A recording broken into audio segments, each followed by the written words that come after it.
नमस्कार. ऐश्वर्या हारलेली असते, त्यामुळे ती घरी येऊन आदळआपट करत असते.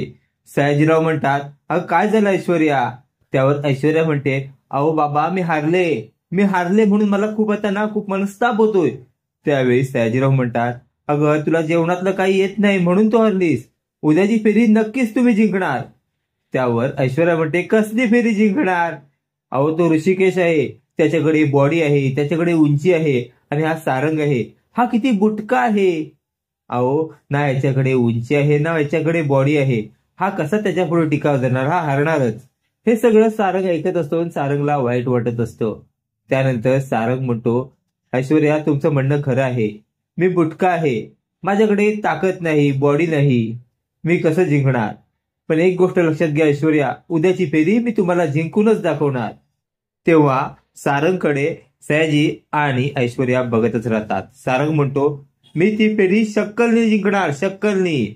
मला माहिती आहे ऋषिकेश दादाचा वीक पॉइंट काय आहे, आणि काटा कसा पायात रुततो ना, ते मी उद्या दाखवणार आणि मी फेरी उद्या जिंकणार.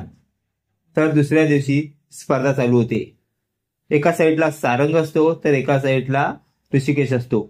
दोघांमध्ये ऋषिकेशची स्पर्धा चालू असते आणि सारंगला आठवतं, आपल्याला आता जिंकण्यासाठी शक्कल लढवावी लागेल. आणि सारंग रडण्याचं, ओरडण्याचं, पोटात दुखते असं नाटक करायला लागतो. तो नाटक करत असतो. ऋषिकेश त्याच्याकडे बघत असतो. ऋषिकेश हळवा झालेला असतो. ऋषिकेशच्या हातात ना दोरी हळूहळू सुटू लागते. त्यावेळी जानकी सगळं बघत असते. जानकीच्या लक्षात येत असतं की सारंग नाटक करत आहे. त्यानंतर जानकी जोरात ओरडते, ऋषिकेश तुम्हाला आठवतंय ना, ओवीला शाळेत जायचं नसतं तेव्हा ओवी काय करते, पोटात दुखल्याचं नाटक करते. त्यावेळी ऋषिकेशच्या लक्षात येतं की सारंग जिंकण्यासाठी नाटक करत आहे. त्यानंतर ऋषिकेश आपला जोर लावतो आणि बाउंड्रीच्या जवळ गेलेली रशी जोरात ओढायला सुरुवात करतो. आता सारंगला कळलेलं आहे, ऋषिकेश आता आपल्याला काही जिंकून देत नाही. सारंगची तर धांदल उडालेली आहे. असेच मालिकेचे नवनवीन अपडेट पाहण्यासाठी व्हिडिओला लाईक आणि चॅनलला सबस्क्राईब करायला विसरू नका. थँक्यू.